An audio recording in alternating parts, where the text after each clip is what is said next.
the first time I ever heard about you was when you were getting married. Do you talk about the Macklemore story very much? No, I don't actually. I don't. Will you tell me just how that all happened?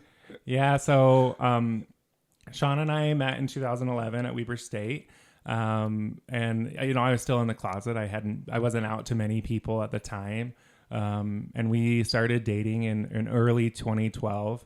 A year and a half later, we got engaged, and we planned to have like a really long engagement because I didn't want to get married until I was done with school, and I didn't want to get married without a plan of if we'd buy a house or if we'd move to New York. And so, in I don't know, the fall of 2013, we got a random message on Facebook that said, "Hey, my name is so-and-so and I work for such and such production company, and we're looking for young queer couples who are engaged, who want to get married. And would you be interested in getting married on national television?"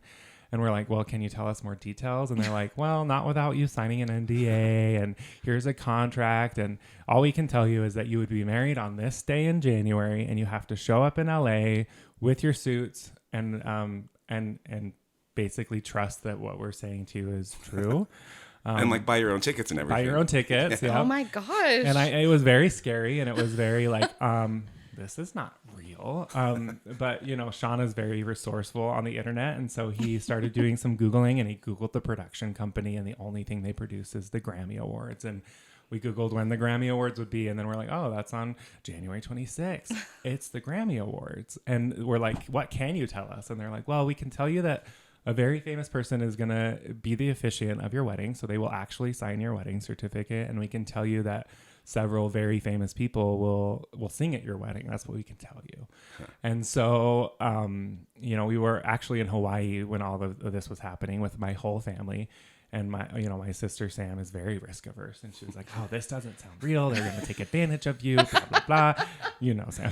Yes, I know So we did it. We bought 2 suits on a credit card because we were poor college students. Because again, I didn't graduate I was going to graduate that year, but I wasn't graduated. And, Sean's mom bought our plane tickets, and we stayed with Sean's sister, who was living in LA at the time.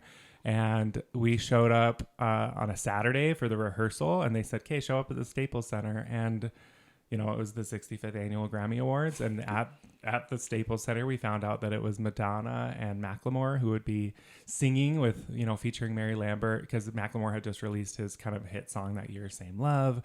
And they're like, "Oh yeah, and Queen Latifa is going to sign your wedding certificate, your license."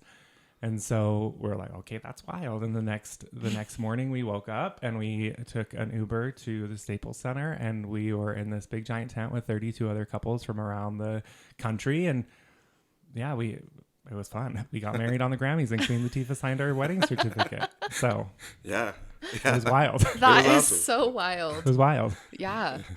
Yeah, I watched it on TV. I know. And that was the thing, is we couldn't tell anybody. I think like our wedding announcement that we shared with family and friends we had to be very vague because we had signed the NDA. And we just told all of our friends, like, "Hey, turn on the TV. It's going to be on this station, and it's going to be at this time."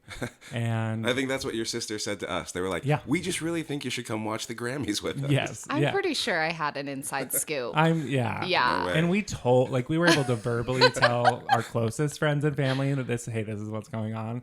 And, Sean's sister, because she lived in LA at the time, she was pretty smart, and she was able to find like a ticket to the Grammys, so we were able to have her in the stadium with us. Cool. But it was wild. Like, just they lined us up underneath the stage, and we were just kind of standing there. And I don't really follow pop culture much, and like I'm standing there, and all these famous people are just walking by us, like Sandra Bullock and Willie Nelson and Chrissy Teigen and John Legend, who I didn't know, and like. I'm just standing there, and like Chrissy Teigen's like, "Who are you?" And I'm like, "I'm Taylor." And she's like, "What are you doing here?" And I'm like, "We're about to get married." And she's like, "What? John, stop. John, come here and take a picture with these guys." And then like and I was like, "Sean, who is that?" Like, I didn't know. And he's like, "That's Chrissy Teigen. She's from Delta," which is where Sean's from. She was born in Delta. Delta, Utah? She was born in Delta, Utah. Not many Wow. people know that. I didn't know that. And then Ariana Grande walked out, and I didn't know who she was. She's like a like a Polly Pocket. She's very small. Yeah. And she had this big dress on, and she was like, "What are you doing?" And I'm like, "I'm about to get married." She's like, "That's so cool." And she like gave me a hug, and she walked away. I was like, "Who is that?" And Sean's like, "She just won Artist of the Year." So it was very, very kind of like, it was just a whirlwind of emotions and of like, we stood in the aisles as Queen Latifah came on this stage, and like Ozzy Osbourne's like right by my butt, and we walked by like Katy Perry and Beyonce, and Katy Perry was like, "I'm so proud of you," and Sean was like, "I love you," and she hugged him and was like, "I love you." So it was wild. It was wild. And then like the days that followed, like we were getting press interviews from around the world, and we talked to people in Canada and in Brazil, and it was just crazy wild ride. Yeah. And then of course, that same June is when Utah passed the ban on gay marriage, or I guess the kind of step backwards on gay marriage. So it voided our marriage in the state of Utah, but of course that then laid the foundation for marriage to become legal. So we ended up doing a small ceremony in September of 2014 with friends and family here in Ogden. And then by 2015, our marriage was finally recognized with a Obergefell. So that's awesome. crazy. It's a great story. Yeah.